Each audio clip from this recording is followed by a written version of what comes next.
All right, folks, I want to welcome our guest to the show. It is Nick from the United Kingdom. Welcome to the show, Nick. Thank you so much, Brian. It's an absolute pleasure to be here. I'm glad to have you. So let's get right into it. Let's talk about what got you interested in the paranormal in the first place. Well, it's quite a story because it wasn't so much that I went looking for it. It was more that they went looking for me. When I was a very young child, no more than 4 or 5 years old, we had a spirit in the very old house in which we lived. I don't know, the house dated from the sort of mid to late 18th century, so around 1750s or whatever. And there was a young seamstress, a girl in her teens, who had passed in that house. I didn't know this at the time, but she had passed in tragic circumstances. I think there may have been a fire or something like that. And her spirit still wandered about the house. And in the very early hours, as a young child, this spirit would walk down from the upstairs floor along the corridor and into my bedroom. And I was absolutely terrified. And I guess that was my first experience with a spirit being, or ghost, as some people like to refer to them as. And although I was terrified by it, over the next period of my life and into my teens, I began to realize that I was sensitive to spirit existence. And it began to awaken in me a fascination for life generally. I was too young, obviously, before I hit my teens to really understand much about it. But once I got to that age, I started to question a lot of things, because this went against a lot of what I was being brought up to believe, whether it was within my schooling, whether it was within the church, whether it was, conventional upbringing, was that these things are outside of normal existence and not to be meddled with. I wasn't meddling with them. They were coming to me because I happened to be an empath and open to these things. It was in my teens that I started to see spirit a great deal more and hear them. And that really awoke in me this fascination for what is life all about, because I've always had that. Sort of annoying child, always asking questions, why are we here? What's this all about? There's got to be more to this life than the here and now. And that took me on a lifelong quest, which I'm still on. It is a lifelong kind of a journey of discovering more and more about the meaning of life and why there are other dimensions. Clearly, I can't avoid them because I'm aware of them. I can see them. I can hear them. For me, it's as real as 2 + 2 = 4. That is reality, and I accept it and I love it. But I wanted to really understand more about the nature of existence, and so I went and got a degree in philosophy, which is the most exacting, analytical, skeptical study of human knowledge, deliberately because I wanted to put everything under a microscope and say, what is life about? What is the nature of our five senses? Why are we here? Is there a God? What are we part of? Because clearly, to me, there are far more wider dimensions than the here and now. So I did that, and then I went and sat in circle at the Spiritualist Association of Great Britain in London, the headquarters of the spiritualist movement in the United Kingdom. And this is many, many years ago. I'm going back well over 30 years, when some of the best mediums of the day were in residence there. And I developed my talents, if you want to call them that, as a fully fledged spiritual medium. Now, I always counter that by saying I don't actually label myself as a spiritualist. And the reason for that is I don't like labels. I think labels divide us. I think there's so much division and hatred in this world that if you're not part of my club, I dislike you or something, which I don't understand. I'm a free-thinking individual. I believe in that ethic of sort of peace, love, and happiness, and let's all live together in harmony and understanding. And that's why I won't wear a label. I will not belong to one club or other, be it a church, be it a political movement, be it anything. I will remain a free thinker. But that, in a nutshell, Brian, is how I've come to what I am today, in that it has been a lifelong quest, and I'm still on that journey, because nobody can pretend to know all the answers about this life. But I bring together what I believe is a fairly unique combination of kind of not just being a spiritual medium, but employing that skeptical, analytical, philosophical application that really makes you question everything and think about it. I've studied the world's religions. I take a very great interest in scientific developments, particularly how they relate to energy. We know now, Einstein proved it, and we know that everything in the universe is made up of energy, and not only that, but you can't destroy energy. And spirit is energy, and therefore you cannot destroy the essence of spirit, which is within us all. These are huge, huge subjects, but they fascinate me. And they also frustrate me in a way, because I often think, why aren't people devoting more time to sort of finding out more about this? We just seem to accept the status quo and the kind of what life is, and actually there is so much more to it. And this is what brought me to in the end, I wrote a book. I've written a spiritual thriller called Revelation, which is about life after death. And although it is a thriller as such, hold it up if you don't mind a little bit of a plug there for the book. And it brings together all my knowledge and understanding, the spirituality, the philosophical approach, the knowledge about religions and science, but not in a heavy way at all. It's a very light, easy, fast read, but wrapped into a thriller format. But going back to what sparked my interest in the paranormal, that was the first, as a young child, when I could hear the seamstress coming into my room and hear her footsteps, absolutely human footsteps coming down the stairs, coming into my room. And then after that, many experiences, some quite extraordinary experiences with spiritual beings, many of whom I knew, but some I didn't. I remember seeing a monk in the cloisters of an abbey. He'd obviously passed. I mean, the abbey was dated from about the 10th century or something, and the monks hadn't lived there for centuries. But I saw him and heard him clear as day, walking along a corridor. Others I've seen, a friend at a funeral, at his own funeral. I actually saw his spirit.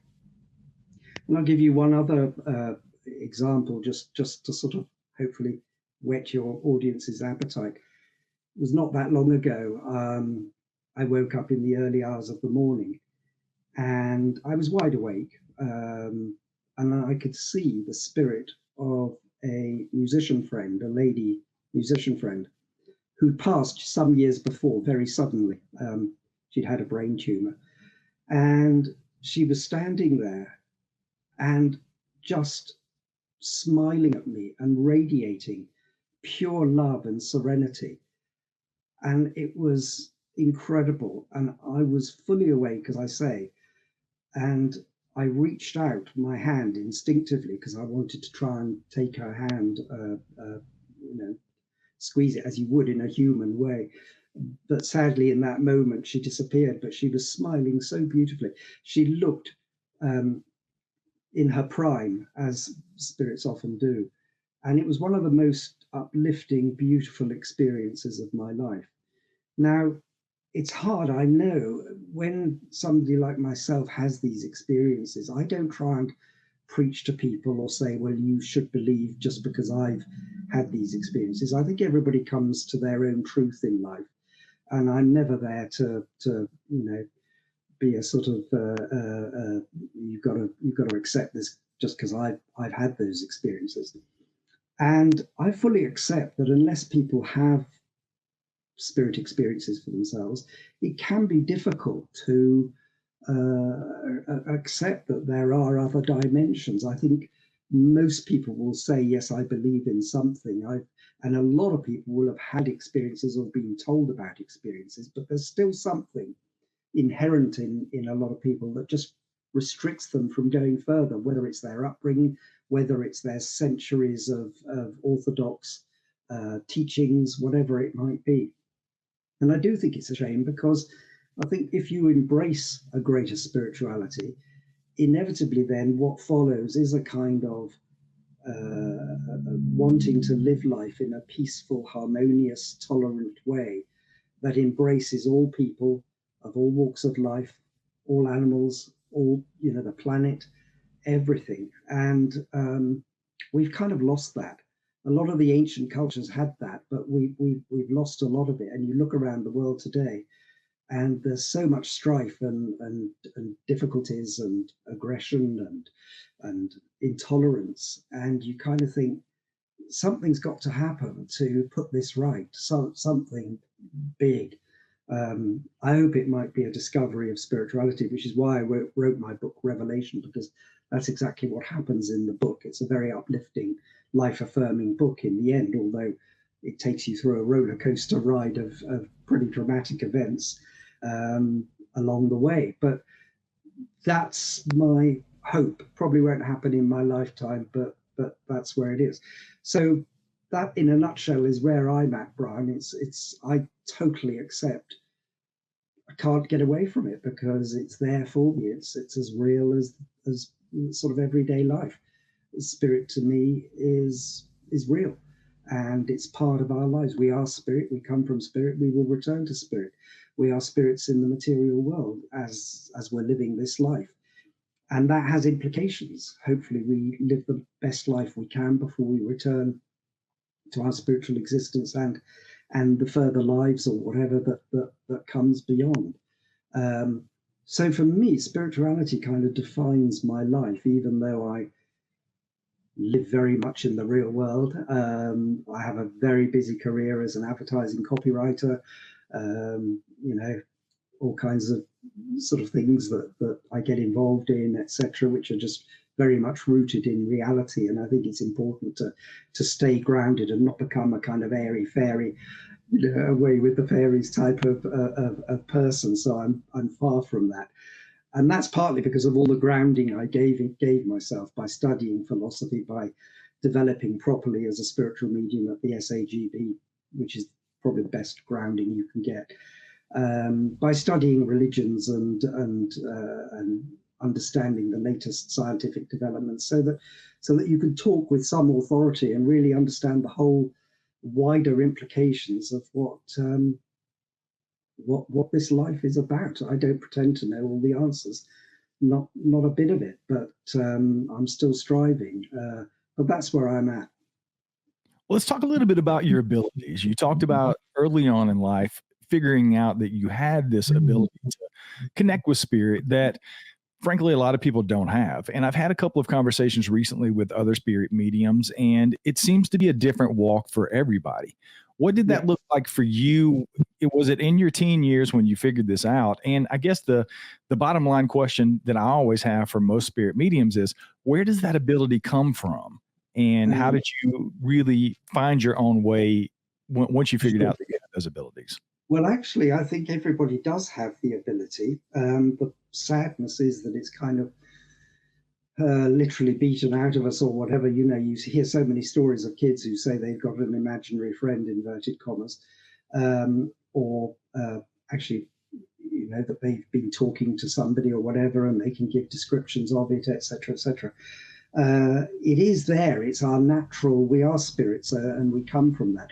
I think, though, having said that, yes, in some people that sensitivity is heightened, and that's just a sort of fact of birth, a fact of nature.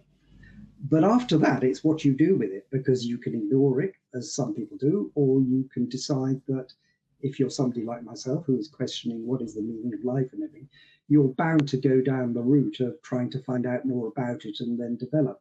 So yeah, in my teens, when I started to see and hear spirits much more regularly, firstly, I came to accept it. Secondly, I came to not be frightened by it at all, because As I think I mentioned, Brian, as a 4 or 5 year old kid, when I first heard spirits coming into my room, I was terrified, absolutely terrified, because you would be, because it's outside your normal experience and everything. So by my teens, that had calmed down, and I was saying, yeah, this is okay. And then, of course, you come to welcome it. So in my early 20s, a long time ago, but in my early 20s, when I started to develop properly as a spiritual medium, then you really try to develop and bring it to you in a far more controlled way. And I use that word controlled because it is very important. You do need to protect yourself. You need to develop in the right way, under the right guidance. Yes, you might have natural abilities and natural, let's call them psychic talents for the want of a better description. But you can't just go about opening yourself up to anything and everything.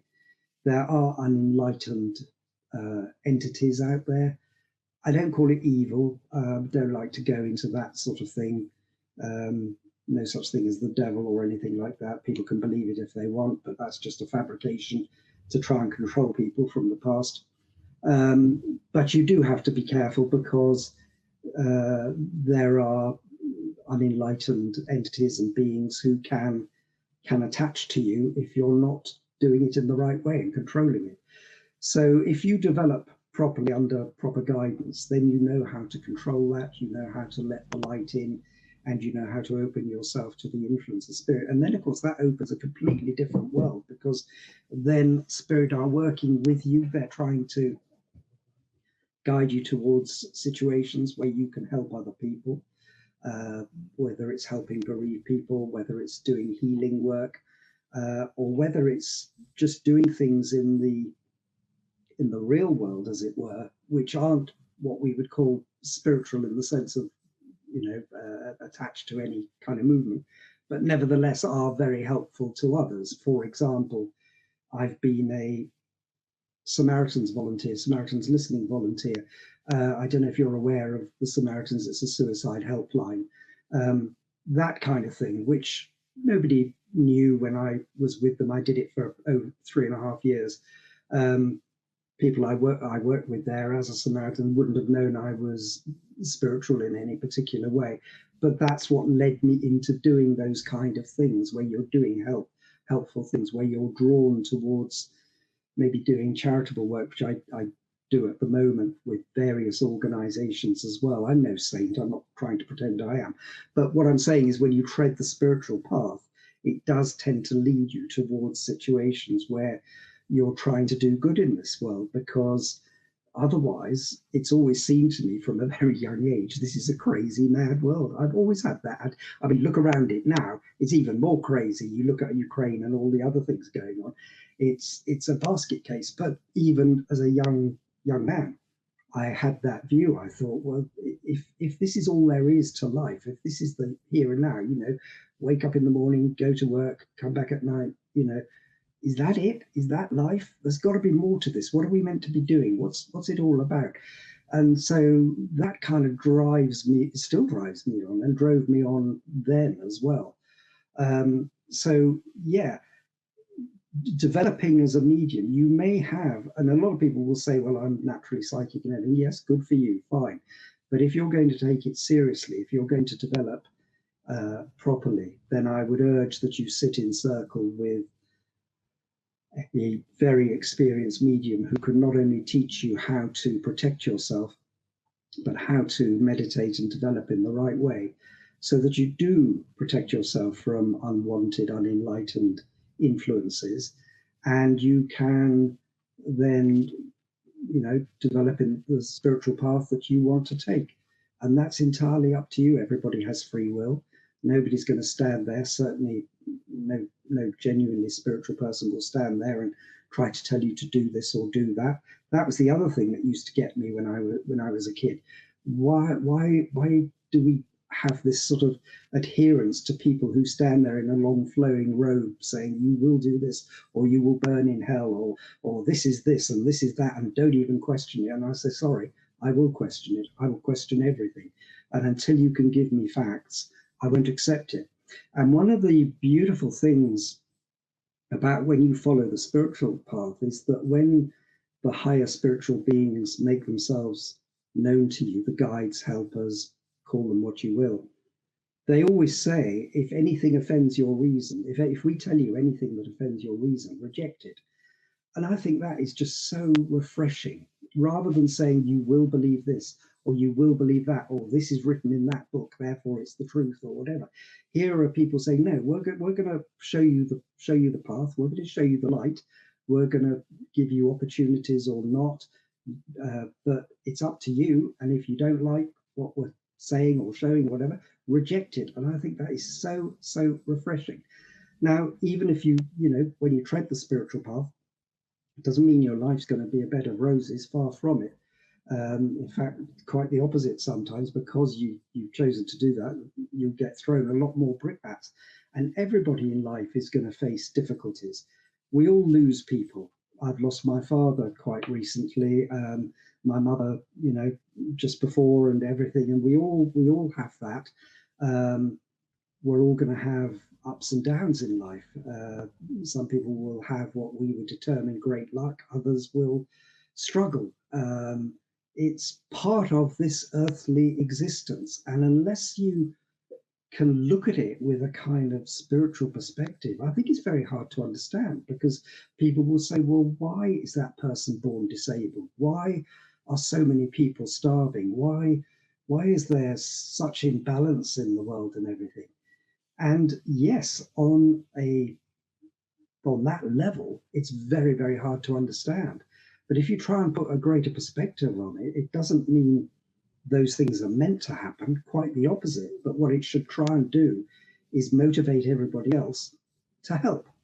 And I remember years ago, I've said this before in other interviews, where I remember after he left office, Bill Clinton made a very, very good speech. Whether you love him or hate him or whatever, it doesn't matter. But his speech to the United Nations was fantastic, where he actually said, you know what, we could actually feed, clothe, house, water everybody on the planet if we just had the will to do it. But there's the rub, if we just had the will to do it. And there's too many people who are chasing their own greed, their own ends, whether it be for political reasons, that one particular regime wants to impose their way of thinking on another, Ukraine being a perfect example, or whether it's one person just wanting to make billions of dollars out of a particular industry and not necessarily distributing that wealth. One can go on in that respect, but Bill Clinton was right in that respect. We do have that ability, and there have been horrendous situations where within the European Union, and I could speak about that because obviously I'm from Europe, although the UK has left the EU, but nevertheless I understand the European situation, where people have been throwing away food, butter mountains and things like that, simply because it doesn't meet quotas or there were restrictions on it or whatever, rather than distribute to others in need. And that to me is just bonkers.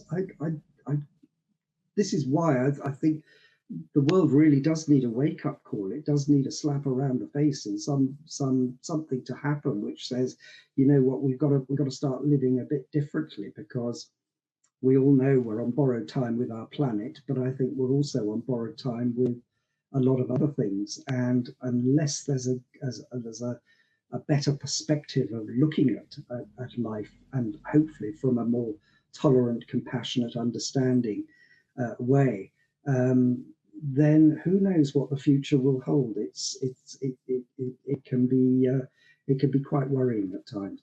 But yeah, going back to why some people can see and hear better than others, it's not because they're special.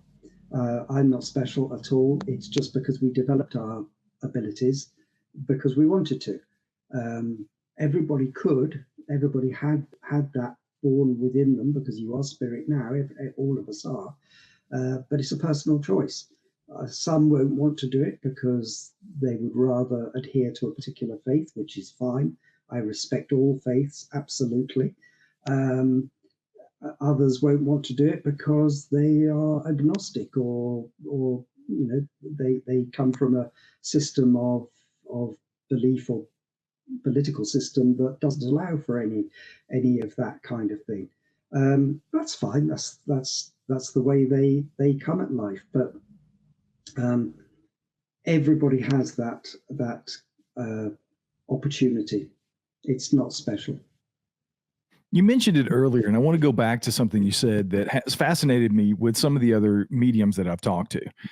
And it's about their guides and where those come from and what they offer each individual spirit medium. I've talked to people that they believe their guides are extraterrestrial. And then I mentioned that to other spirit mediums, and she rolls her eyes and says, well, your guides can present themselves as whatever they choose that you believe in. And that's how they choose to present themselves, because it's easier for you to accept something that you already believe in, right? Or you're interested in. So what does that look like for you, and how have they helped you through your spirit mediumship and some of the experiences that you've had? It's a very good question, Brian, because it's quite a big one, because your guides and helpers who walk with you throughout your life, you will have some who'll only come with you a part of the way or at particular times, but throughout your life you will definitely have the particular guides or helpers who will walk with you throughout life. And you're absolutely right. Mediums who you've had on before who've described it as that are right, in the sense that they will show themselves to you in a form that you can understand. But often they will say, this is not who I was in my earth life, or even if I had an earth life, they may not have had an earth life. Way back in the 1950s, there was a very famous circle that sat in London, which had a guide called Silver Birch, and he showed himself to the circle. There are one or two books that have been written about it. He showed himself as a Native American Indian, and he said to the circle, I wasn't actually a Native American in my earth life, but I'm showing myself in that guise to you so that you can readily recognize and understand me. And he said one of the reasons for doing that is because the Native Americans, whatever may have been before and is now, attained a level of spirituality, and still do, which many in the so-called civilized world have lost. And I've visited a reservation myself, and I'm very interested in Native American culture. But that's quite an indictment for modern humankind, that we haven't sort of advanced spiritually from the way they lived. Now, they live very close to nature, still do. They believe the Great Spirit is within everything, not just humankind, but the animals, the grass, the water, the mountains, and they would never take out more than they could put back into Mother Earth. And they respected it. And when they hunted for the buffalo, they would use every single part of that buffalo for good, and they would pray to the spirit of the buffalo before they took its life. A much, much more heightened spirituality. And yes, of course, they weren't perfect either. No race on earth has ever pretended to be perfect. But you look at some of those ancient cultures right around the world, go back into their history, like the Aborigines or the many of the tribes in Africa, etc., and in Asia. They had a kind of innate spirituality, which was very gentle at heart. Yes, they fight each other and all the rest of it. We're humans. We have that terrible side to us. But in terms of what they were trying to say about the human condition, in many ways, far greatly enhanced. And that's why I know people ridicule it and they like to poke fun at it.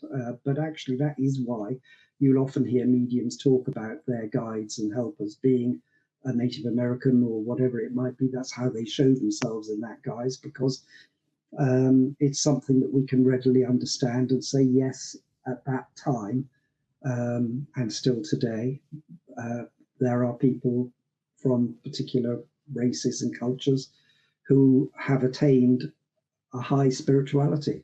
But you can have guides and helpers who are people you've known in this life, who, once they pass over, and it's not immediate because they take time to transition and recognize where they are in terms of in spirit and what's going on, they may come back to you. I have one myself who is always there for me when I want.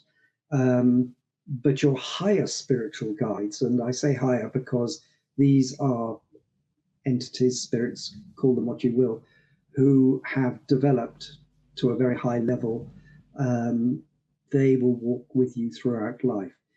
They can't protect you from some of the things that will happen to you because that's part of what your life plan is, to experience the human condition in its fullest.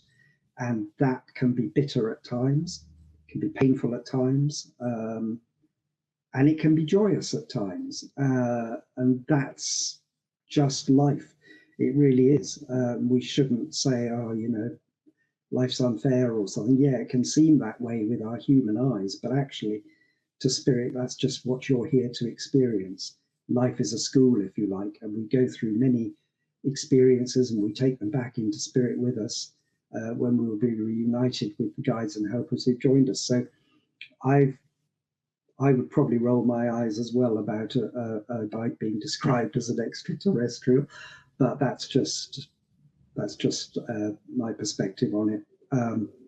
And I know that some people will roll their eyes when they hear that there are guides being described as coming through in the guise of Native American Indian or whatever it might be, but they weren't that in their earthly existence. I think that's important to stress. They could have been, but mostly the ones I've interacted with haven't been. It's just that that's the closest they can come to human existence in terms of the spirituality that we've achieved on Earth, that they can come as. They're not going to come as a sort of Soviet tank commander, are they, or anything like that, because the spirituality, sorry to say, just isn't there.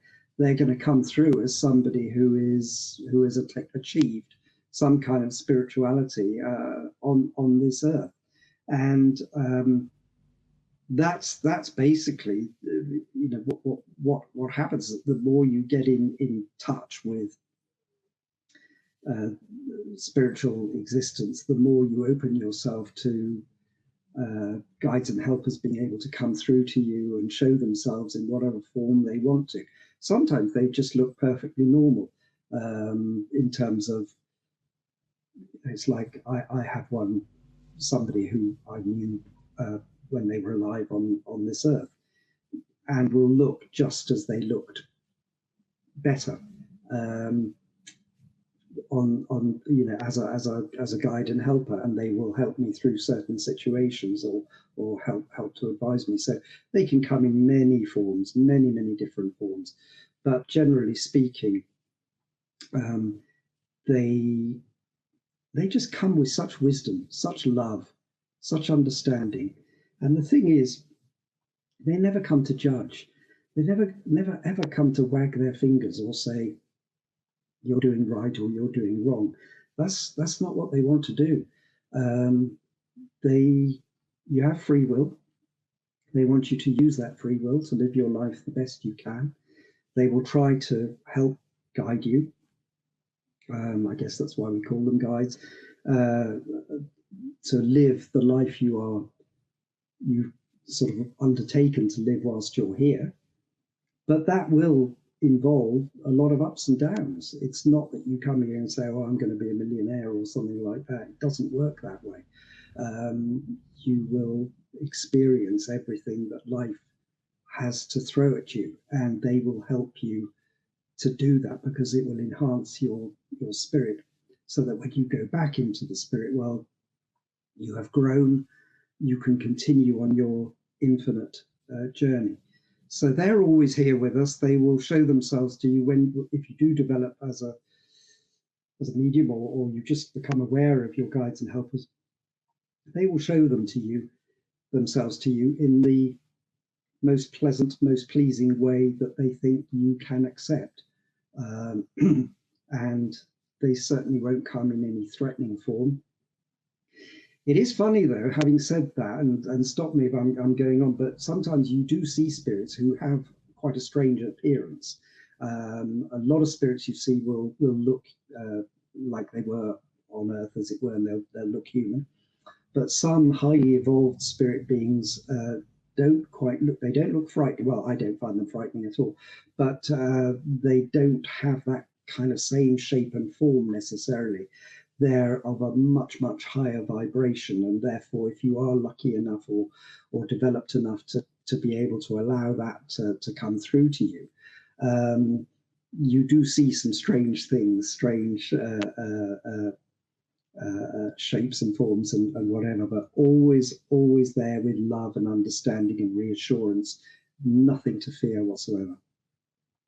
Let's talk a little bit about your experiences. We've mentioned it a couple of times, and I want to sort of get back to that, because I think when you say things like see spirit and experience these things, people have what comes to mind and what they've seen in the movies and on television and those kind of things.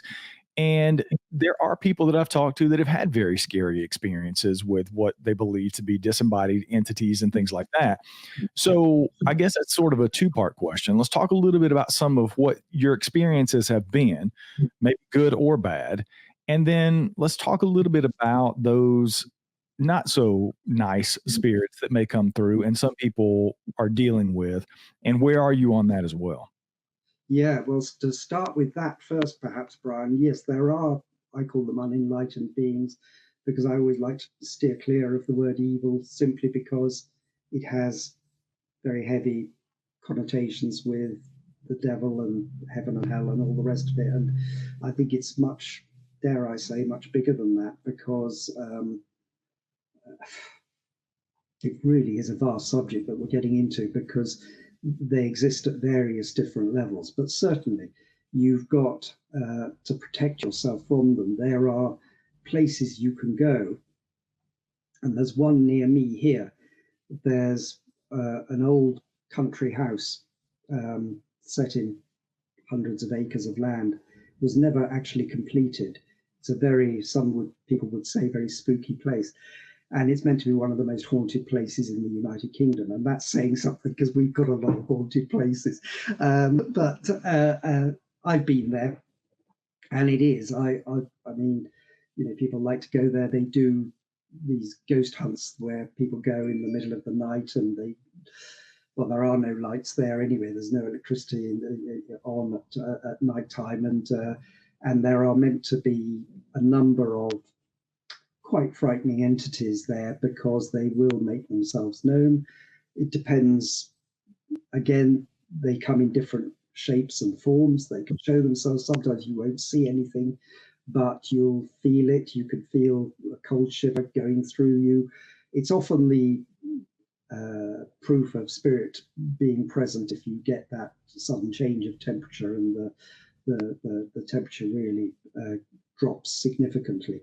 That happens, or that can happen, whether it's a good spirit, shall we say, or a bad spirit. And it's strange to talk like that, because I don't like to talk like that, because I don't view it quite in that way. But yeah, you can get some entities that want to cause mischief. I mean, we've all heard about poltergeist. You mentioned the movies. There are films, The Exorcist as well, things like that, where these things are real. These things can happen and do happen, and people can get possessed. Even you can pick up entities and suddenly find that your life is almost being run by this entity that has taken you on, which is why I don't get involved in these things when they go for ghost hunts in the middle of the night at this country house, for example, because I know very well that even with asking for protection before you go in and everything, there are things that will try to attach themselves to you or try to cause you mischief, because they are of that ilk. But equally, on the other side of the coin is the most beautiful spiritual beings. It's like when I woke up in the middle of the night not that long ago and saw my musician friend who passed away. She just shimmered with just love and serenity and beauty, and it was just the most wonderful experience, one of the most profound experiences of my life. And so you can have those experiences as well. There is no one sort of form for a, let's call it a ghost. And talking about ghosts, you know, there's the movie Ghost as well, a very good movie as well, I think. But that again, you see them as human beings, as it were, which is fine. You can see them in that shape or form, but often they aren't in that shape or form, and particularly unenlightened ones. It might be like almost, it's hard to describe, but sort of almost like shadowy figures, not fully formed and almost wispy in their material. And just so different, and they come in different shapes and sizes. I've seen unenlightened spirit beings who are very large, for example, or large as we would call them, that they might almost fill a room, as I've seen them. And that could be quite disturbing if you're not careful, if you're not prepared, which is why I say people should be very careful about jumping into these things. It's not because we're dabbling with the occult or anything like that. That's a nonsense. But you are opening yourself to the possibility of these attachments getting attached to you. So just be very careful. You need to be protected and have people with you who could protect you, because it is something that is out there. You know, the whole thing about we talk about the spirit world, it's not just one dimension. There are many, many dimensions to spirit existence, and the whole of life being a progression. Once you pass over, obviously you're progressing onto different levels of spirit existence as well. So, and it's not just we die and suddenly we know everything, we know the meaning of life and all the rest of it. It's a progression. And particularly when you pass over and you may have had a bad illness or something like that, it can actually take some time in spirit as well to heal and recognize where you are. People can be very confused. Other people who may have been very spiritually aware when they were on this, you know, alive on this earth existence, can adapt much quicker. And millions of people have had near-death experiences where they describe the experience as being like stepping into another room. It's that natural. It's not ascending into heaven or going down into hell or anything like that. It's literally spirit around and about us now, right now. And that has fascinated them. They've come back, many people who've been downright skeptical or who've had diehard beliefs and faiths or whatever, and they've come back and said, this has completely changed my life because I now recognize more about what this existence is about, more about the fact that there is an afterlife, and that therefore that has implications on how I'm going to live my life today. And it's fascinating that of the millions of people who have those near-death experiences, almost unanimously they will say it changed their life and the way they now want to live their life, which is a very, very positive thing. And I know when I was going back to when I was a Samaritan listening volunteer, sometimes in the early morning shifts, always tended to happen that way, sort of 1 o'clock, 2 o'clock in the morning, people who were serious about taking their life. And I've been on the phone to people when they've actually passed away, which is quite a profound thing. But some of their experiences, which they described to me as they were beginning to pass, were quite extraordinary about the things that they began to see. And it's got to make you think, hasn't it? It's got to make, for me, that's perfectly natural. But people who may be skeptical or saying, doesn't that make you think? Doesn't it make you kind of think, oh, you know what, there might be something to this? Was it Steve Jobs, I think, or Steve Jobs? I can never know how his name is pronounced, the Apple guy, who, as he was about to pass away, his final words were, wow, wow, wow, because of what he could see. And I've had that with when I've been on the phone to people who've been passing away. And one lady, I remember her very well because she was a very committed Christian and had very profound beliefs, which I totally respected. And I didn't tell her what my thoughts were at all, but I let her talk. And in those final moments, even though she was beginning to lose her consciousness, she'd taken a massive overdose. She described what was happening in the room and what she could see, and the fact that her husband had come back for her. It makes me emotional now to even recall the story, because the room just filled, she was describing it to me, just filled with beautiful white light. And then she could see her husband, who passed away a few years before, who'd come back to help her across onto the other side. When you can be part of an experience like that, it is so humbling, so moving, and it must make you think there's more to life. There's more to this. There's so much more to this existence than meets the eye. And it's what fascinates me. So all those experiences that I've had when I see spirit beings, to answer your question directly, Brian, they come in all shapes and forms. Mostly, obviously, if you're seeing people who you've known on this earth plane, they will come pretty much, you see them pretty much as they were in this lifetime, usually in their prime. So they will look as you knew them in their prime, rather than perhaps as a sort of bent over old person, or a person riddled with cancer, or whatever it might be. But other spirit essences, whether if they're high spiritual essences, often surrounded by beautiful white light, golden light, unenlightened entities will come with darkness. You will see shadows and dark energy around them, and everything is energy, and you just have to be careful and protect yourself against them. It's fascinating, Brian, because it is such a vast subject. You can't just say, well, it's us and it's spirit. There's so many levels of it, and so many different ways that you can see and relate to spirit, and they can see and relate to you. But it is there for us. There's nothing wrong in it. We've been taught that it's wrong, and we've been taught not to dabble with the occult, as they like to call it. Absolute nonsense. All the ancient cultures totally understood that it's natural to communicate with spirit. It's natural for the spirit to communicate with us and want to help us. As I say, they always come with love, with understanding, with compassion, with truth. What can possibly be wrong with that? And they come to heal. A lot of people who are into spirituality go down the spiritual healing route, because they know that energy can be used for greater good.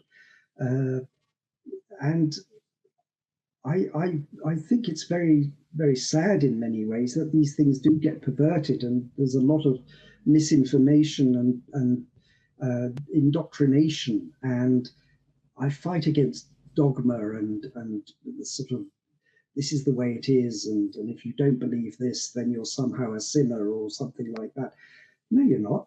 No, absolute nonsense. We all are trying to find our truth in our own way. We're all beautiful spiritual individuals in our own way. Let's show some compassion, toleration, and understanding for each other. Let's accept that people are different, and people will have different views on life and everything. And just say, yeah, if you want to have a particular faith, that's great, good for you. If you want to go down the spiritual path, I mean, I'm talking spiritual, not in the religious sense as such. I'm talking more spirituality in as I would understand it, veering towards more the spiritualism route, although I don't call myself that, then that's fine. But as far as interacting with spirit beings, so many different ways they could show themselves. There is no one answer I can give you, Brian, because there just isn't. I might see a spirit tonight, for example, or a spirit being, spirit entity, in a shape, form, or whatever, that I've never ever experienced before, and that's the way it is. But I'll just accept it. Couple of things before we close out. I guess one thing that comes to mind for me, and a lot of people that are probably listening to this, is you mentioned it a couple of times, the multiple dimensions. I've always had the question on my mind. I've had experiences in the past where I believe I was in a haunted house and I had maybe some malevolent stuff going on, and I've heard things and experienced things that I can't explain. And I guess for me, I'm not a religious person. I'm probably more agnostic, borderline atheist when it comes to religion. And I don't have the heaven and hell. You're good or you go one place or the other, and you're here until whatever happens, you get called back, right? So I guess Yeah. the one question from me to you is, what have you come to understand about these other dimensions, and where do these spirits end up? Is it just they go on to these different levels of enlightenment in their spiritual walk? Or, I mean, that may be a subjective question that you don't have an answer for, but I'm curious as what you believe or what you've come to understand about at least that Yeah. part of spiritual, the spiritual realm. It's a great question, Brian. And it's, firstly, I'll preface it by saying I don't pretend to have the answers. I'll always say that to people. I don't pretend to know everything and anything. But what I do is try and discover more and more about it, and I ask guides and helpers. I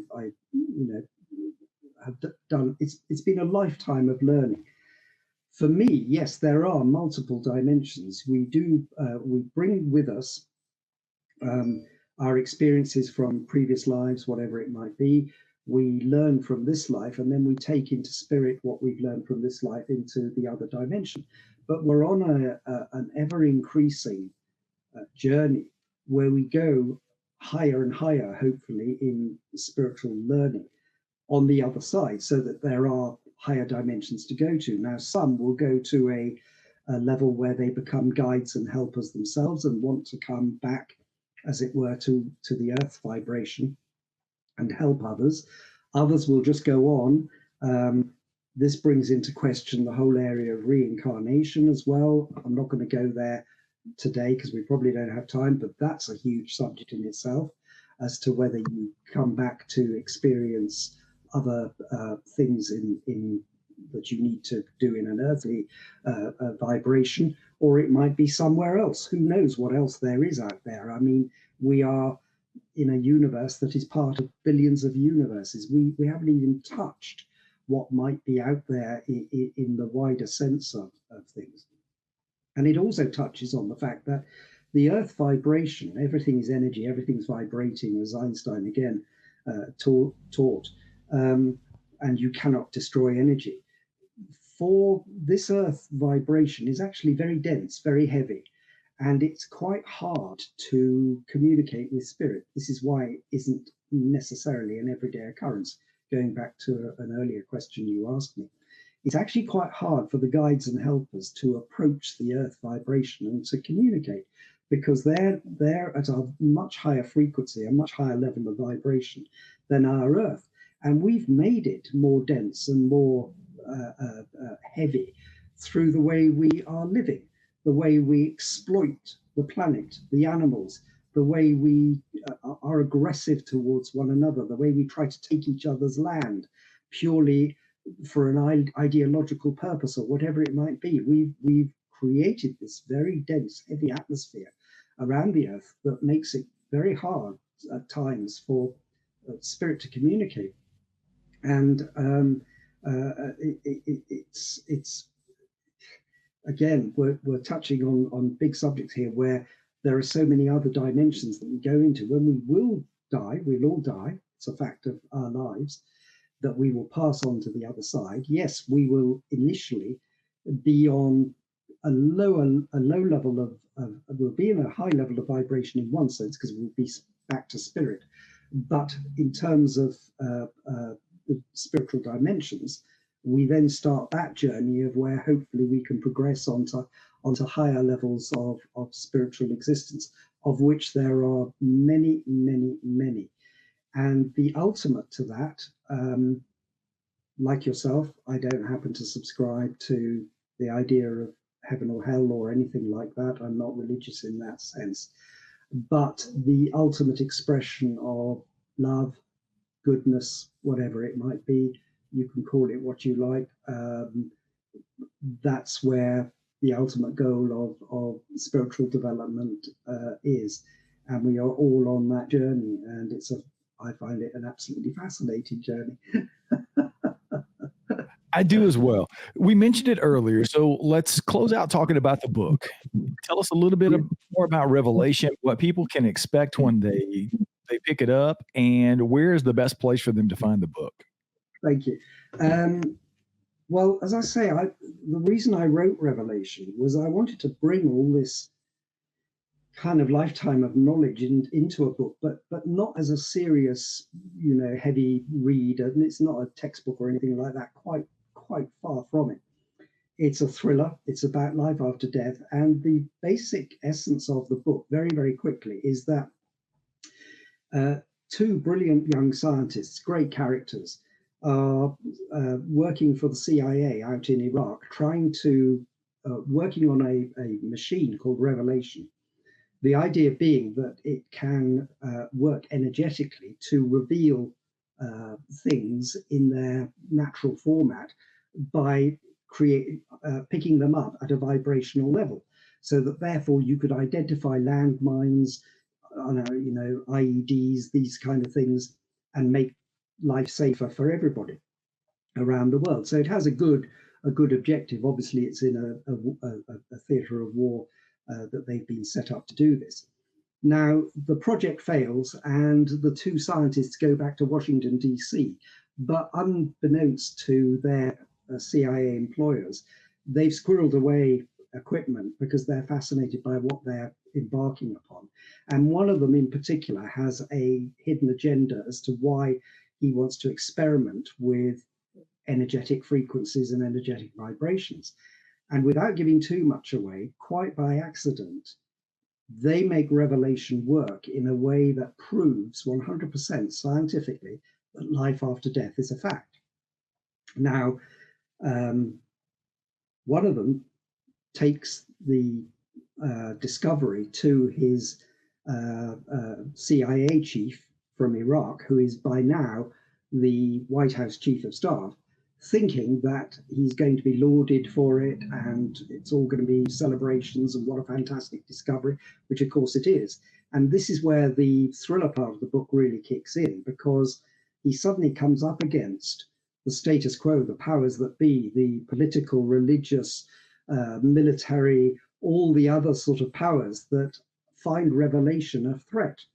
But the fact that somebody can prove something so powerful, so profoundly life-changing, that life after death is a scientific fact, that they suddenly find themselves being pursued by people who want to not only destroy Revelation, but to destroy them as well. So what kicks in then is a real thriller roller coaster of events, where we have to race to the conclusion where can Revelation be brought into the public domain so that people can see that it is a fact that life after death can be proven scientifically, or will their pursuers get to them first, destroy Revelation, and destroy the people? The book is full of action, it's full of humor, there's a love interest, there's great characters in there. You can read it at face value as just a thrilling read, but actually underneath the surface, there's a lot of deep philosophical, spiritual thought going into it. All the religion and science quoted is real of today's knowledge.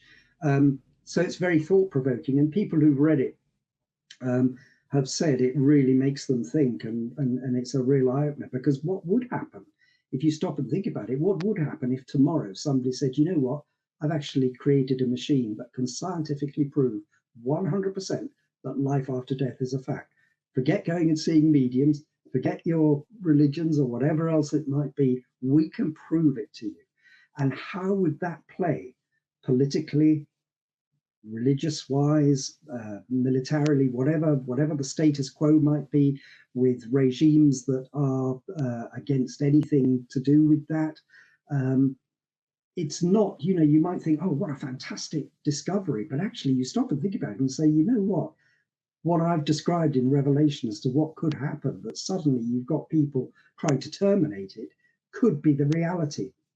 And that's why it's a really exciting read, hopefully. And I think, yeah, you can buy it on Amazon, Barnes and Noble, all the usual sites, or you can walk into any bookshop. If you say Revelation by Nick Pease, they'll order it for you very, very quickly. And I hope people who might be inspired to read it really enjoy it, and I hope it makes them think. But the lovely thing at the end is that there is, without giving anything away, there is a beautifully life-affirming conclusion at the end that really has moved a lot of people to tears, because they can apply that to life today and think, wow, what if that happened? What if that new world really could emerge, a world of peace, of love, of compassion, of toleration, of happiness? What if that could be the outcome of something like that? So yeah, that's the book. It sounds amazing. I can't wait to read it. Revelation, I'll link to it in the show notes. Everybody go pick up the book. Nick Pease, I've had a blast talking to you. Thanks so much for coming on the show. It's been wonderful. Thank you so much, Brian. I've really enjoyed it.